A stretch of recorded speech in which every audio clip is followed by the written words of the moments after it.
Hello, my name is Sorrel Reisman, and I'm the Managing Director of a project and a system called MERLOT, the Multimedia Educational Resource for Learning and Online Teaching. This is a project that's been sponsored by the California State University system.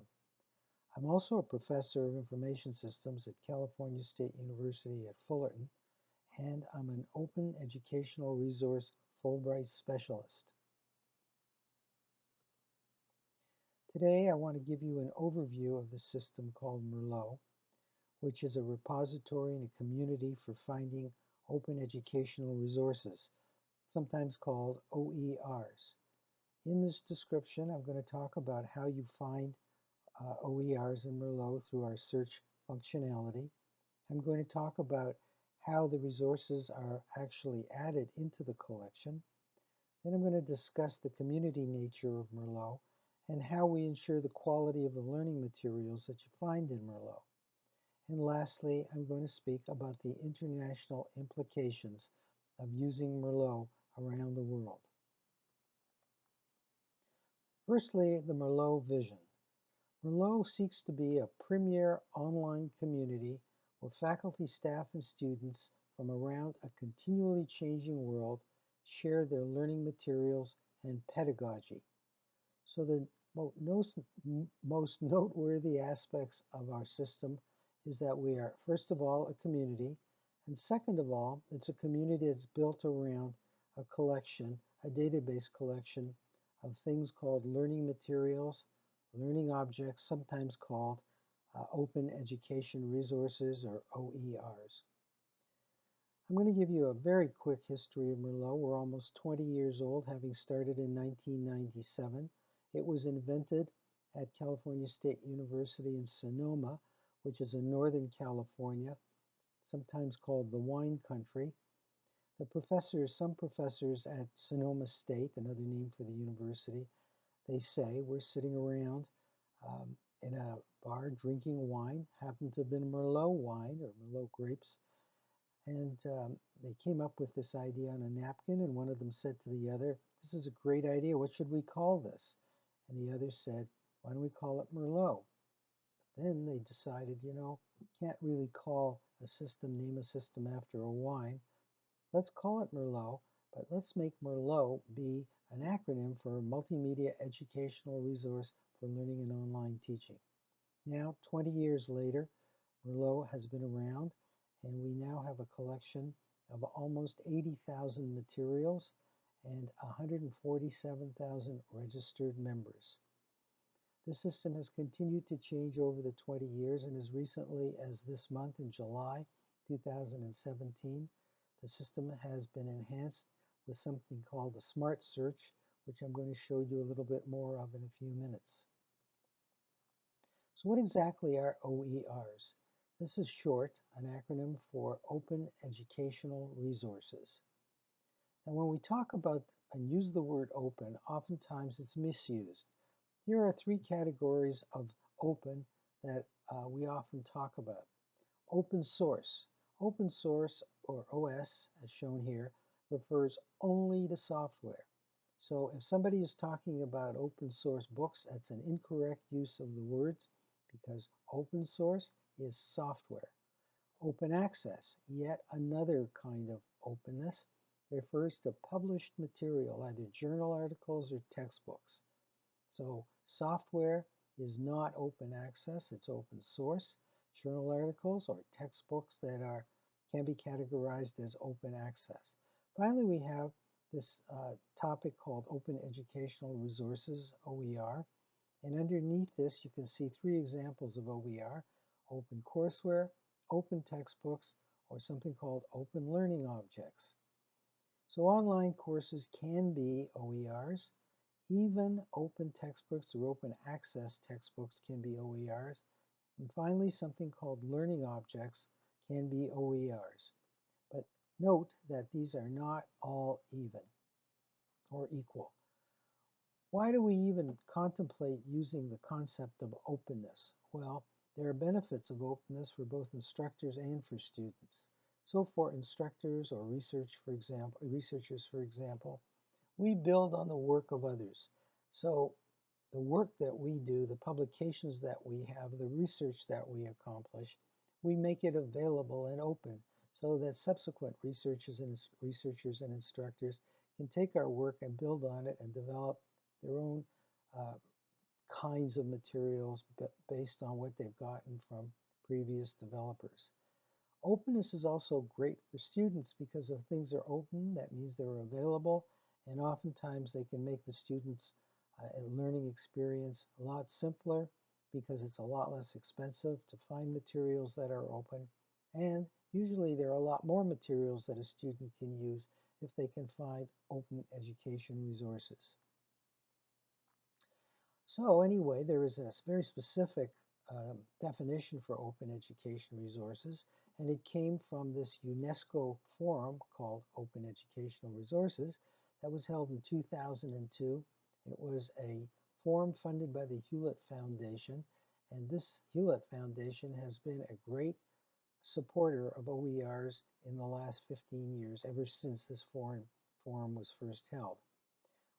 Well, OERs can be described or was described by the UNESCO Forum as digitized teaching and learning materials offered freely and openly for educators, students, and self-learners to use and reuse without charge for teaching, learning, and research. So this means these are materials that you find online for instructional or learning purposes. When you find them, you can use them and reuse them for free and use them for your own instructional and research. OERs also have to reside in the public domain, but when you find them, they must have some kind of intellectual property license that tells you what exactly you can do with an OER that you've discovered. Let's go to MERLOT and see how we can find open education resources that are appropriate to your instructional use or learning use. The website for MERLOT is www.merlot.org, and here is the home page of MERLOT. And each one of those blocks with an image in it is called a tile. And each tile is clickable and it takes you to another page where a set of functions is available. However, today in this instructional module, we're really only going to talk about searching. So I've put a little indicator around the search tile. If you click on that search tile, it takes you to this page, and you can see there are a number of things that one can search for in MERLOT. Materials, members, etc. We're going to do the simplest kind of search now called the keyword search. In the top right-hand corner of every single page in MERLOT, there is a keyword search box. The same box on every page. In the example we're going to follow right now, we're going to type into that keyword search box the word reading. MERLOT will then search its library and come up with 3 possible places to search. The default place, which you're looking at right now, is the MERLOT collection. And you can see that there are 5,299 results in the MERLOT collection, all related to the word reading, keyword reading. If you want to see this hit list of the almost 5,300 materials contains, as I said, learning materials only in the MERLOT collection. So let's look at the first one a little bit, Zen and the Art of Internet Reading and Writing. If you click on that URL, it will take you to another page called the Material Detail page, on which you can see a great many details about this particular material. And if you click on that URL of the other items in the hit list, like reading, music, etc., I'll do the same thing for each of those. Notice in the box on the right, to the right of click to see more materials, even on this hit list page, there's some information about a little more detailed information about this item, Zen and the Art of Internet Reading and Writing. But if you click to see more materials, this material detail page has a lot more information, detail about this particular learning material. So for example, on the right-hand side, you can see that this material has been peer reviewed, and I'll talk about that in a few minutes. There are also user ratings, sometimes called crowdsourced reviews, similar to the stars that you would get you do get when you use Amazon.com.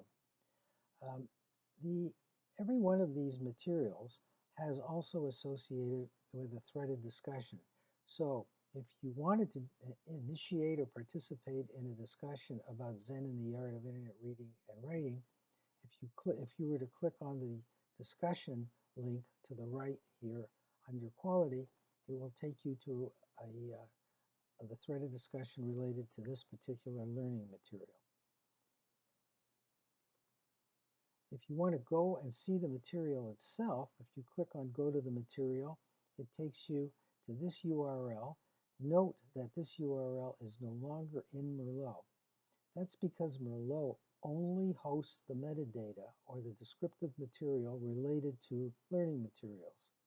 Merlot does not, with a few exceptions, does not host the learning materials themselves. So this CIS 275 topics learning material is actually hosted somewhere else, somewhere in the cloud. And when you click on Go to Material in Merlot, you leave Merlot and you go to this website. Now we're back at the hit list that we generated when we searched for the word reading. And across the top, we've just looked on the left side of this little red indicator box, and we've just looked at the Merlot collection. If we were to click on this other collections that has been circled here on this web page, a set of other libraries similar to the library of Merlot is searched for the word reading. And on the left side, you can see the list of libraries that are searched. This hit list is different than the other one because this hit list is generated by finding materials in the list of libraries on the left-hand side. For each item in the hit list for other collections, you can see on the right-hand side an icon showing which library the learning material came from. So, for example, writing and reading the essay, etc., came from the MIT OpenCourseWare library. If you were to scroll down this hit list, you would see materials from all the libraries. However, if you wanted to see materials only from a particular library, for example, on the left-hand side, IEEE Computer Society, if you were to click on that particular link, then the hit list would change to materials related to the word reading only from the IEEE Computer Society digital library. Finally, if you were to click on the link The Web, Merlot's Smart Search searches the World Wide Web for items related to the word reading. And you can see on the left-hand side circled, there are different academic disciplines which you can use as a filter to filter this hit list of 100 results. It's important to know that this particular search we call the Smart Search because when Merlot searches the web for a keyword such as reading, the search is predicated on the searcher being or having a profile typical of a Merlot user. This profile is one that the Merlot team has developed.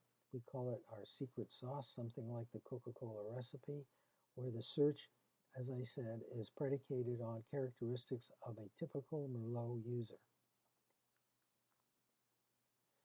Another search that we have in Merlot is called the ISBN search, and you can see this green indicator around the ISBN search materials by ISBN. If you were to type in there an ISBN number, as I've done here, and it will generate, Merlot will search and generate a hit list in the Merlot collection of all materials related to the content of the textbook for which that ISBN number exists. You can see here this little cutout of Amazon where I've typed in that same ISBN just to show you that there is this book that I happen to be editor of. And if you type that ISBN into the ISBN search of Merlot, as the box below the Merlot screen capture shows, there are 815 results related to that book. On the left side of the hit list, which I've indicated with a red circle, there are many different kinds of materials that are available in MERLOT. So of those 815 materials related to this particular textbook, there's a whole list of different kinds of material types. So if you were looking for supplementary materials for a particular textbook of different media, online courses, videos, etc., by doing the search on the ISBN number and then clicking in here in any one of those material types, you can find the kinds of materials that you're looking for. Also in MERLOT, we happen to have open access textbooks, which are OERs. So if you type an ISBN number in for a particular textbook, you might find an open access textbook in this hit list where that open access textbook, an OER, free, might be a replacement for the textbook for which you typed in the ISBN.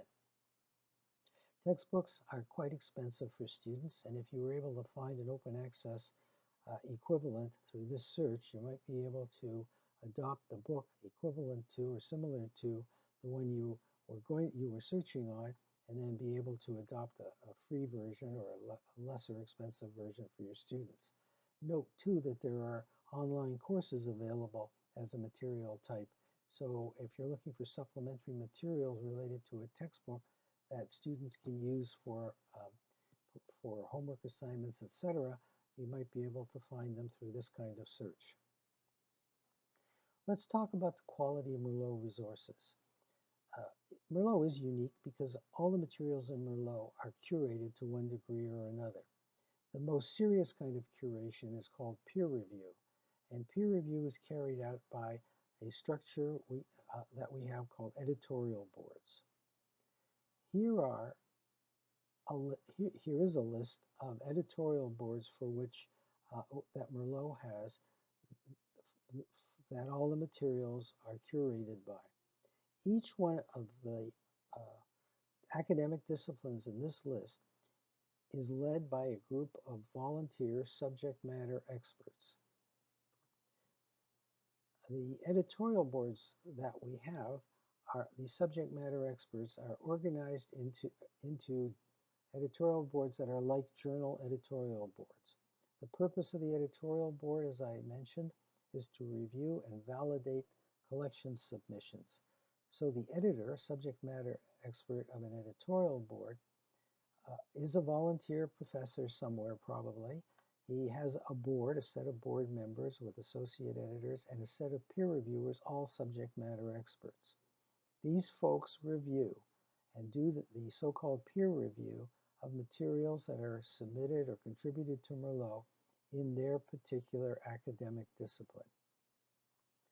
One other thing about an editorial board, in addition to having its set of reviewers, etc., each editorial board has in MERLOT something called an academic discipline community portal.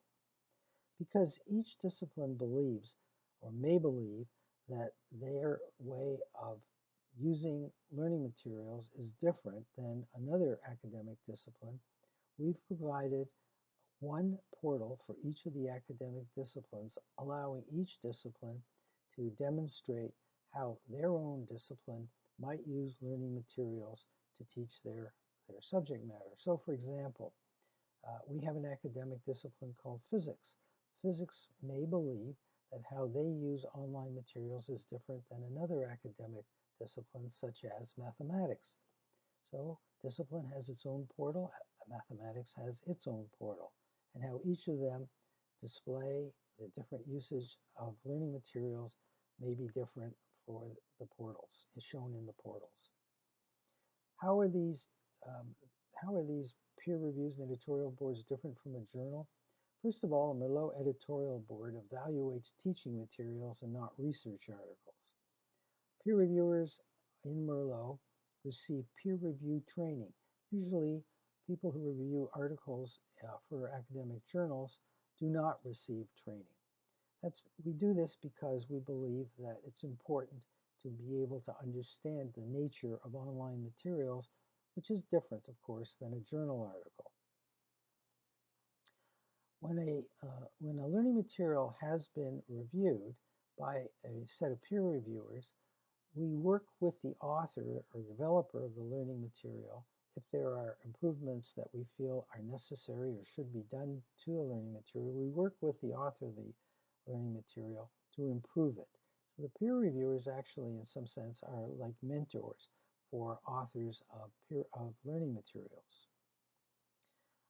Like a journal, we also have a fairly sophisticated peer review management system, and a major difference between us and a journal is that we actually publish or display online the peer reviews that are done by the subject matter experts. Normally, if you read a journal article, all you really know about the journal article, it's probably been peer reviewed, but you never get to see the peer reviews. We, however, attempt to work with the author to improve the material, and then we actually publish the peer reviews on the material detail page of materials that have been reviewed. Here are two of our most recent academic community portals and academic disciplines that we've added to our set of 25. One is computer science and the other is information technology or information systems. The taxonomies, or the way by which we catalog materials in each of those disciplines, is consistent with the course curricula topics that have been defined by the IEEE ACM CSAB curricular committees. CSAB is the accrediting body for computer science and information systems technology undergraduate programs, mainly in the United States, but increasingly around the world. This means that if you are teaching in either of these disciplines in an accredited institution, and you are teaching, for example, networking, and you go to MERLOT and you search for something to do with networking, then the hits that you're going to collect, the hit list is going to be aligned with the networking curricula that are defined by the CSAB committees. Here we have an example of the Information Technology Community Portal, and you can see, this is particularly noteworthy, that this portal, as well as the Computer Science Portal, both the portals have been endorsed by the IEEE Computer Society and the IEEE Education Society.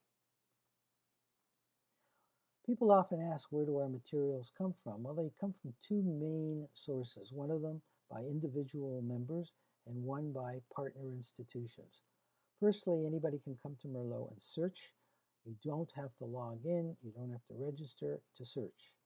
And usage of MERLOT is entirely free. However, if you do choose to become a member of MERLOT, again, it's free.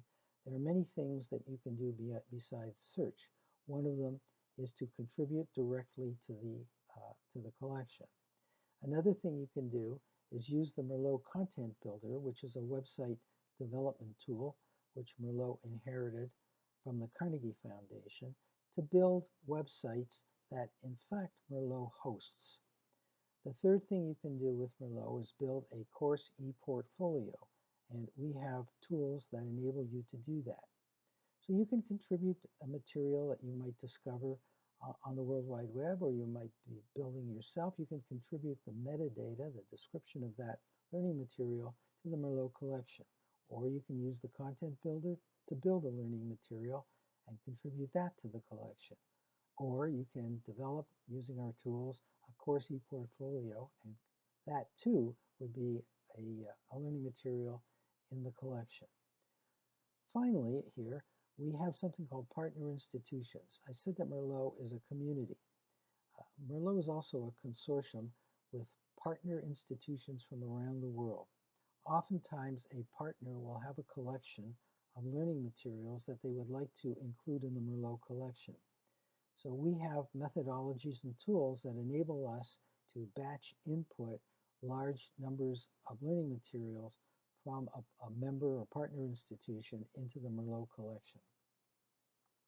Let's look at a direct contribution. So here is the MERLOT homepage, www.merlot.org. You can see I've encircled the tile Add to Collection. If you were to click there, it takes you to this page. On this page, we have the three different ways, three different kinds of contributing to the collection. In the bottom right-hand corner, you can create a course e-portfolio. Above that, you can go to the content builder and start building a website, learning material. Or the top left-hand corner, the one I'm going to show you right now, is how you can submit an individual material directly online. If you were to click on that tile, it would take you to a screen that looks like this. The screen's too long to show in a PowerPoint slide, so I've cut it into two parts, the left and the right part. You can see here, in order to submit a material, really what you're doing is you're filling in a few fields that describe the characteristics of the learning material. And these four items here on the left with the red arrows pointing at them are the minimum fields that you have to complete. One is the URL. Where in the World Wide Web does the learning material reside? What title would you like to give it? This is searched when you do a search. What's the academic discipline that this material can be categorized as? And then a brief abstract for people to, when they find the material in a hit list, they can get some idea of what this material is about. These fields, plus others, are searched by our search algorithms when you execute the keyword search. In the description of what an OER is, it talks about, that description talked about the learning material needs to be in the public domain and have an intellectual property license. The typical intellectual property license for online materials is defined by the Creative Commons organization. And MERLOT subscribes to Creative Commons in many different ways. This green arrow here shows you that it would be helpful if, when someone submits a material, learning material, if they knew what the Creative Commons license is, that they indicate it here.